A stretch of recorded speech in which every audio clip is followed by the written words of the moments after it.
I looked online I was going to look for something. I was like, yeah, it reminded me, because I'm sure somebody's already written about it. And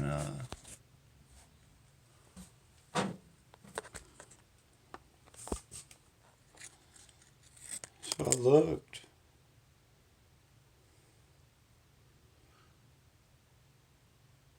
I kept looking and I kept looking.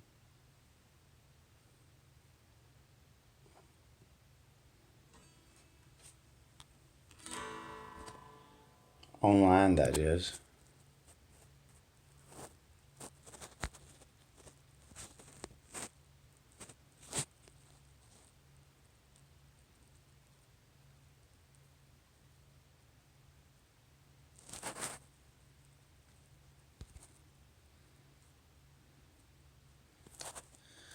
Anyway, I looked on get my snack home. And there's a bookmark. I literally, with that magnifying glass, counted like thousands of coins. It's crazy. It's hard to go through all these. And that's just one bag down. But oh yeah, back to the books. Yeah. Oh yeah. Oh, when I looked online, I'm like, somebody's already written about this because everybody's talking. So what we do? This is we'll call this the end.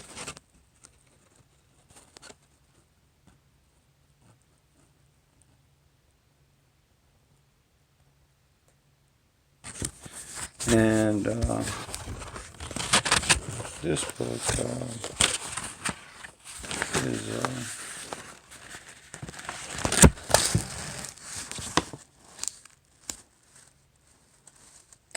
Nineveh and its remains by Austin Henry Lard.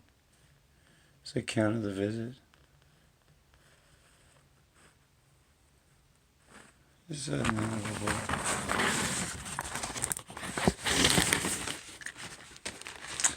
But I looked online and I thought, well, somebody looked because with the talk about recent, I've been in my, I don't even know anything because I'm just ignorant because I don't pay attention to anything going on because I'm in my own little world. And,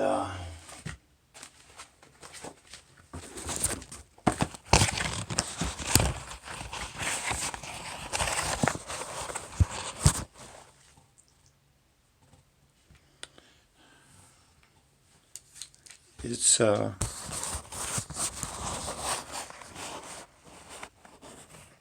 I'll just read Grant in his The Passing of the Great Race.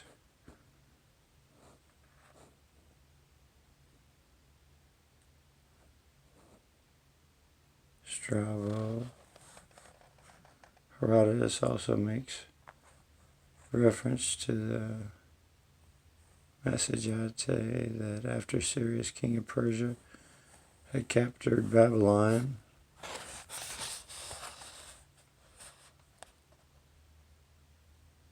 his next desire was to subdue the Massagetae, whose country beyond the Oxus, as some suppose, yada yada, the campaigns against the Scythians are lacking. Asia Minor.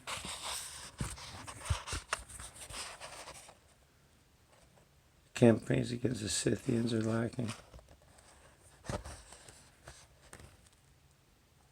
But Herodotus gives us a clue as to the date of their withdrawal from the district around Lake Urmia and the territory south of the Araxes River. Herodotus wrote that from 590 to 585 BC, there was a 5 years' war in Asia Minor between the Medes, led by Cyaxares, and the Lydians. A total eclipse of the sun took place during the war, and everyone stopped fighting to look at the eclipse.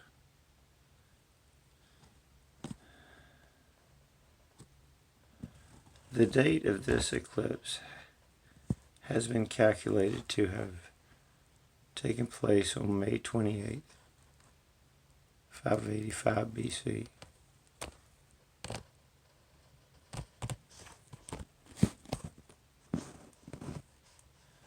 Since the Medes would have had to go through the territory of the Scythians to reach Lydia, it can be reasonably be assumed that they must have previously conquered or driven out most of the Scythians from the territory south of the Araxes River.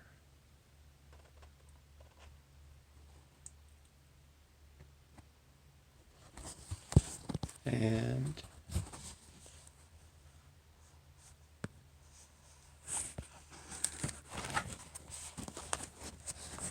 while continuing to read the bookmarks, and it's really just bookmarks, so numerous bookmarks.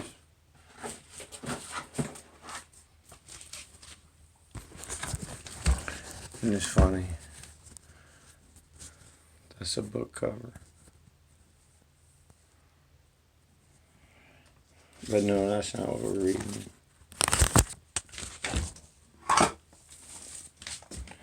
We're reading the Peloponnesian. I'll just go ahead and tell you. Because it's crazy. I was looking for it. That's what I'm telling you.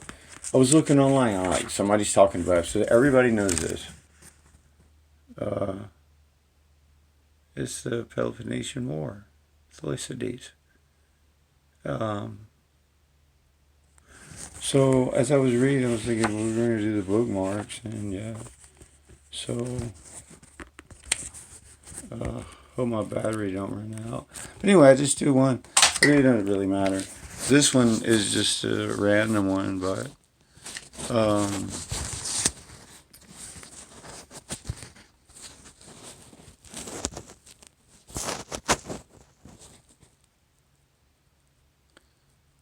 so the Scythians ceased digging, and when Harpagus advanced with his army, they gave themselves up to him without striking a blow. Above Halicarnassus and further from the coast were the Pedacians with his people, with any evil is about to befall either themselves or their neighbors. The priestess of Minerva grows an ample beard. 3 times has this marvel happened. And I have to just agree with that over and over and start. Because that Herodotus. And,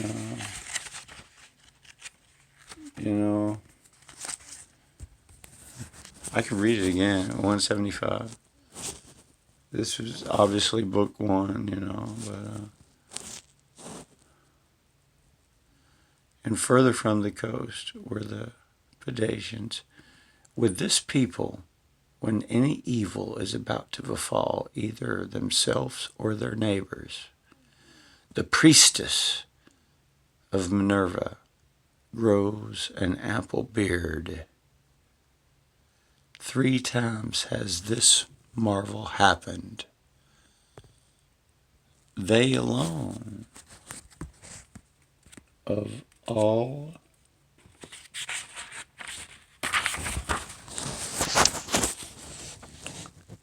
the dwellers in Caria resisted Hipparchus for a while and gave him much trouble, maintaining themselves in a certain mountain called Lydda, for they had fortified, but in course of time they were also forced to submit.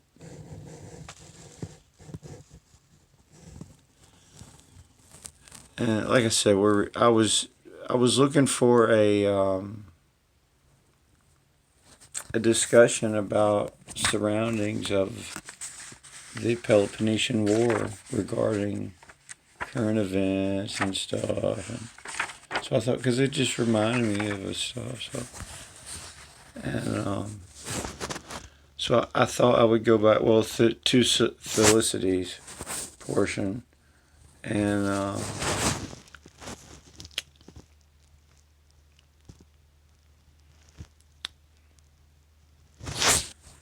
so then but I couldn't find anything. I'm like, there should be something on YouTube about it. So regarding the belief of the Getae in respect of immortality is the following. They think that they do not really die, but that when they depart this life, they go to Zalmoxis, who is called also Gebelazes by some among them. To the god every 5 years they send a messenger, who is chosen by lot out of the whole nation, and charged to bear him their several requests. Their mode of sending him is this: a number of them standing order, each holding in his hands 3 darts. Others take the man when he is to be sent Zalmoxis, and swinging him into his hands and feet, toss him into the air, and so that they falls upon the points of the weapons, is pierced and dies. I wonder if they have like the writing, and they know how this, or this is translated by another priest, because this is Herodotus now, and this is not a Zubi. I don't know exactly how exactly they get this, but they think the god and pious to them, but if not, they lay fault to the messenger, who they say the wicked man. They chose another to send away. The messengers are given the man, and the same people lighteneth thunders, aim their arrows at the sky, uttering threats against the god and the befarers, that there is any god but their own. I am told by the Greeks who dwell in the shores of Hellepolis, that this Zalmoxis was in reality a man, that lived in Samos, and while there he was a slave of Pythagoras, son of Menashes. Zalmoxis was there and was a slave of Pythagoras, the son of Menashes. After attaining his freedom, he grew rich, and leaving Samos, returned to his own country.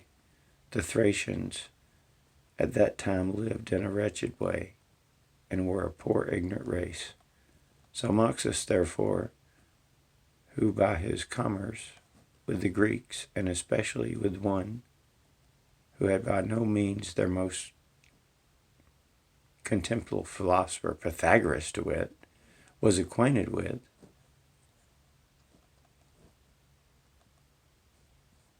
onic mode of life, and with matters more refined than those current among his countrymen, had a chamber built, in which from time to time he received and feasted all the principal Thracians, using the occasion to teach them that neither he nor they, his boon companies, nor any of their posterity would ever perish, but that they would all go to a place where they would live free in the enjoyment of every conceivable good.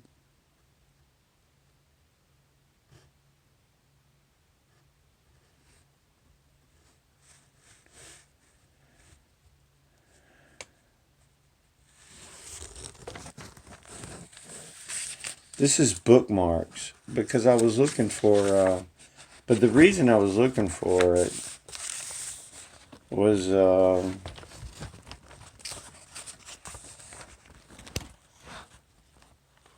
current events.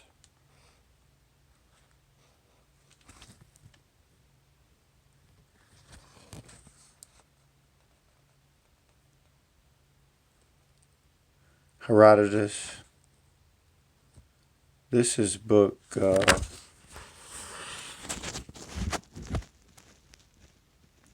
7.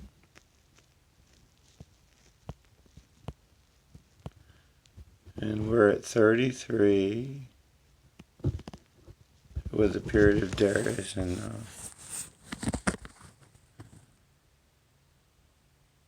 but this was all just actually before, because I really wanted to get to Thucydides.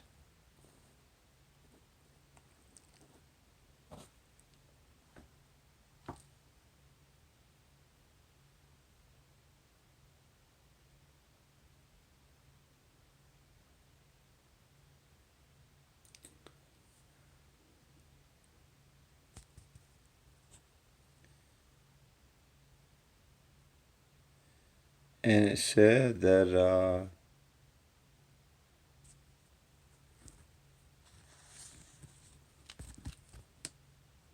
we got to find it. 223.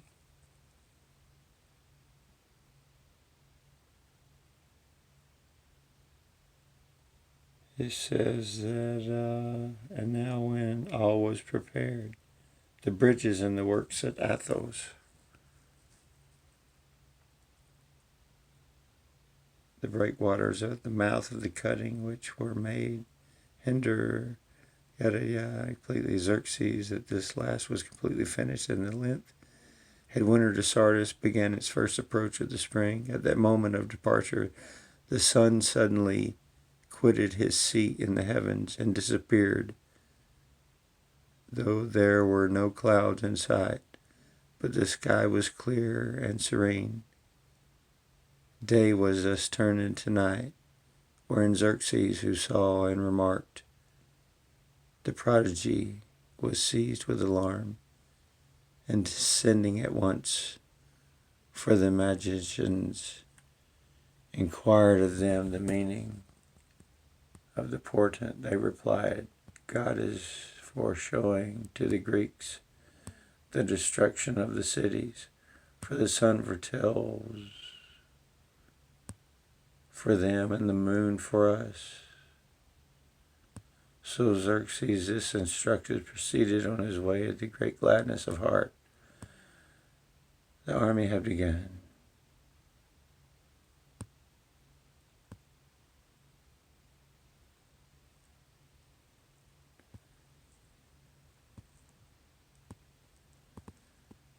But this had just started because, according to Herodotus,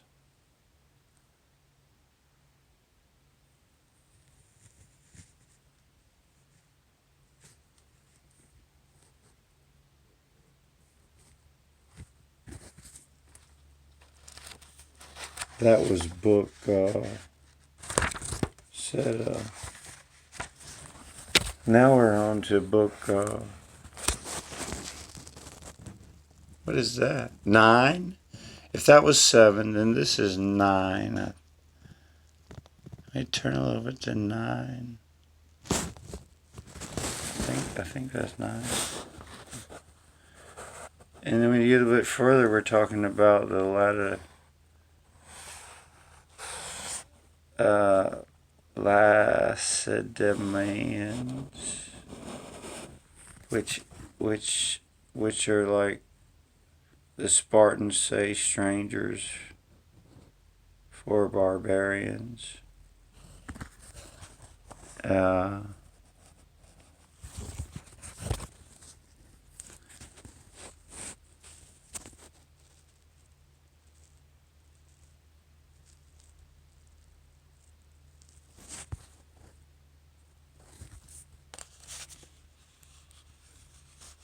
And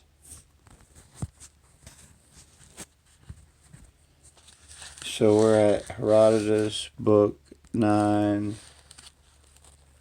and we're already at 16.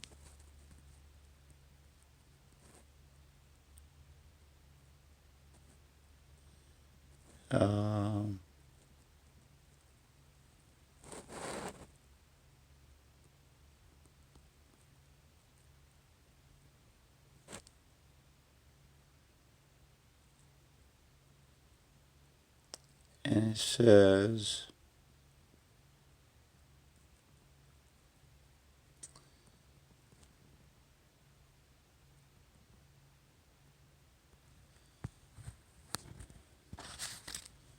what can it be?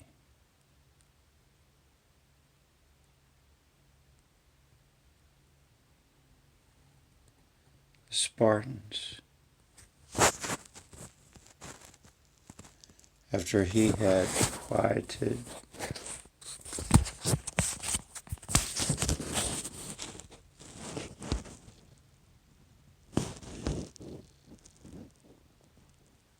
Attica and was already upon his march, news reached him about the body of 1,000 Lycimus district from the army of Pausanias, and sent on in advance, had arrived in Megarited.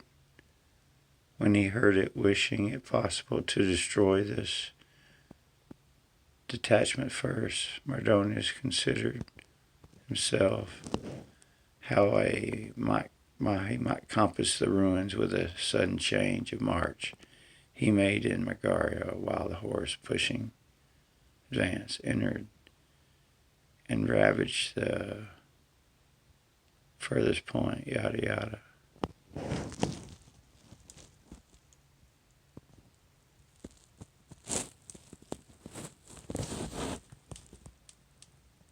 Thus spoke Harmocides of the Persian horse, having encircled the foe.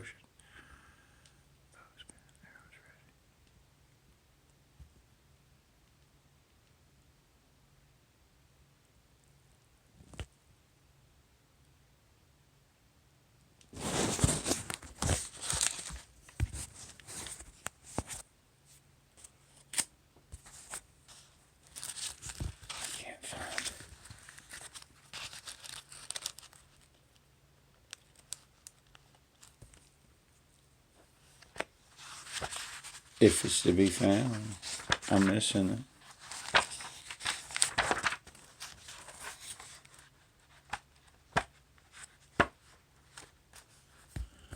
Oh, Thucydides.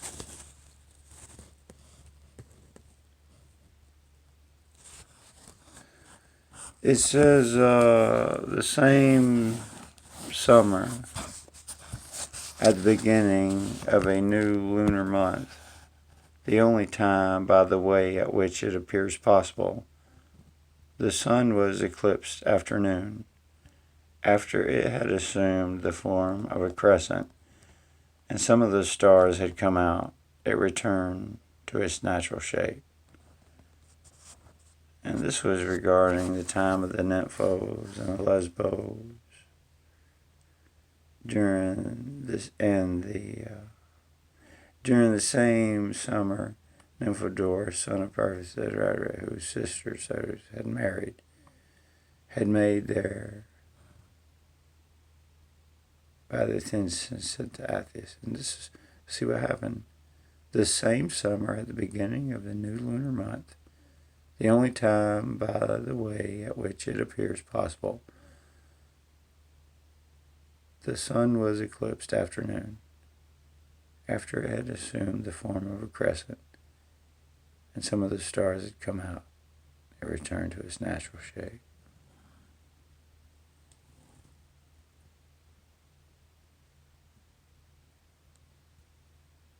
To Dallas and the Thracians.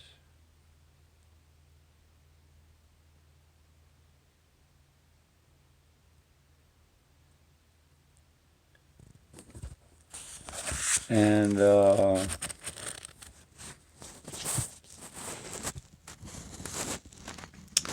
And then meanwhile,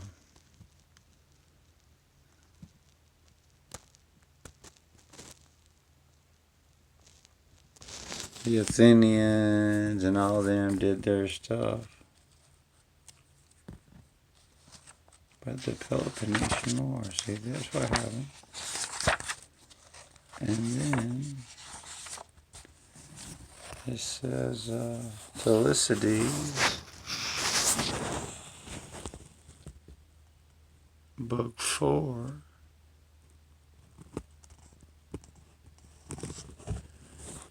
And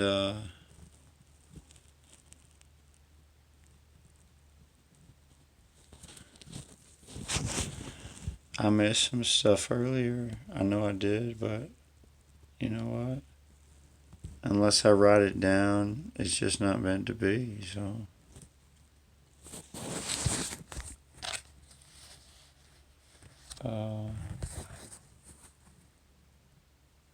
Thucydides.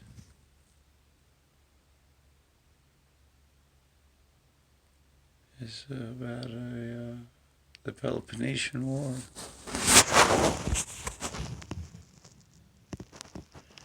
And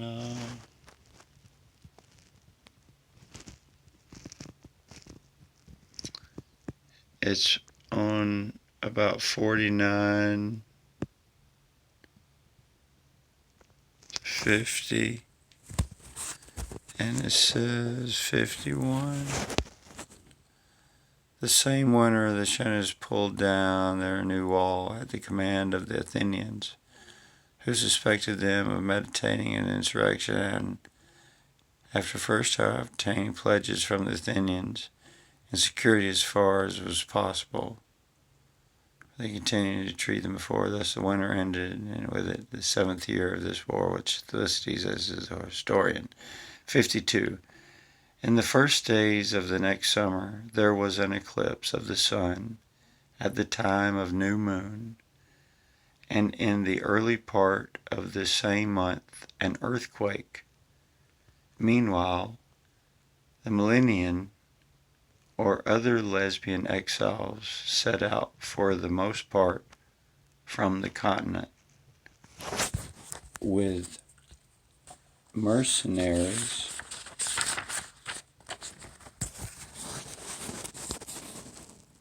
hired in Peloponnese, and other levied on the spot and took Rhodium, but restored it without injury in the receipt of 2,000 Phoenician staters. After this they marched against Andros and took the town of Treachery. Their plan to free Adrenus and the rest of the towns and ships. And I finished reading this again in the end of last year sometime. So,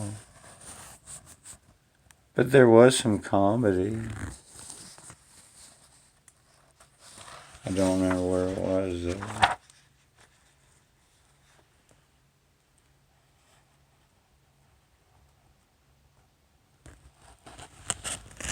And Thucydides.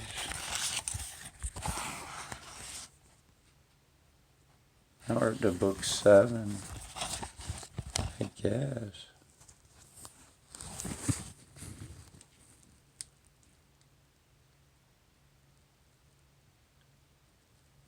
We're on into the war.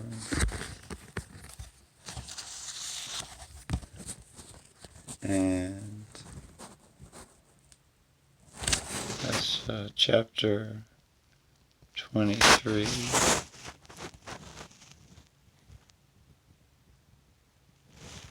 And possible for all to be prepared to sail out from the camp at any given signal. All was at last ready, and they were on the point of sailing away when the eclipse of the moon, which was then at the full, took place. Most of the Athenians, deeply impressed by this occurrence, now urged the generals to wait, and Nicus, who was somewhat over-addicted to divination and practices of the kind, refused from that moment to take a question or departure into consideration until they had waited the thrice 9 days prescribed by the soothsayers.